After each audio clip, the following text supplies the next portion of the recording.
This is a short review about the Periboard-804. It's a Bluetooth keyboard from Perixx. Actually, it's an ultra-slim design, you can see right here. And compared to my finger, I think the size is just perfect. It's comfortable enough to type on, but really small, and the weight is like 290 grams. So this is how it actually should be.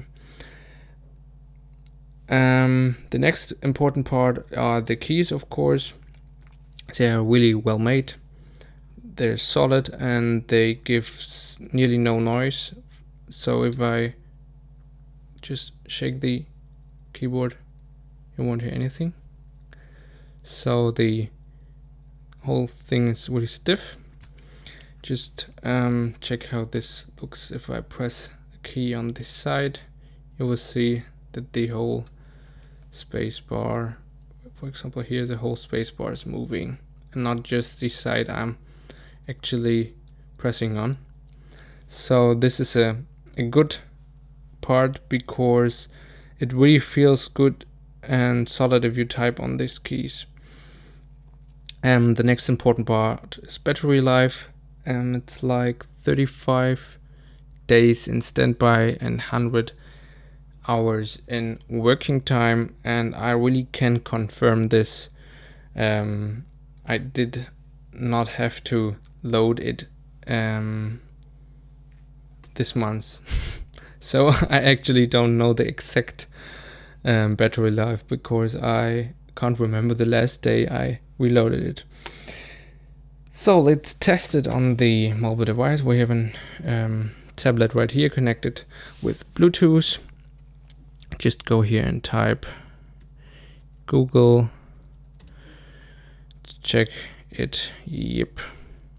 And this is a test. Yep. You can see there's no latency at all.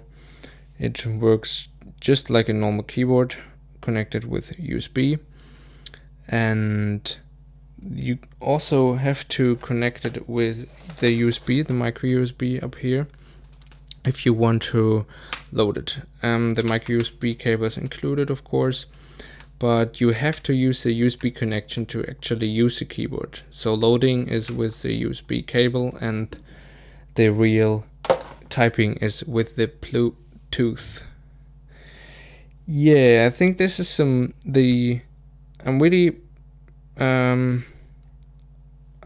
really think I would recommend this keyboard to someone else because it really feels good. You actually cannot really bend it, and if it does not make cracking noise or something like this. It's slim, the weight is good, the battery life is good, the keys are good. I think the small minus is the sound of the space bar. It sounds like this, and the other keys sound just like this, so you actually can't hear them all. So this is a small minus, a space bar, and maybe that the on switch is on the back, so it would be better to have it on the top right here. But that's all, and I think that's perfect because the keyboard is just 35 euro on Amazon, and that's actually a good price for this device, and I really would recommend this to anyone else. So maybe just buy it.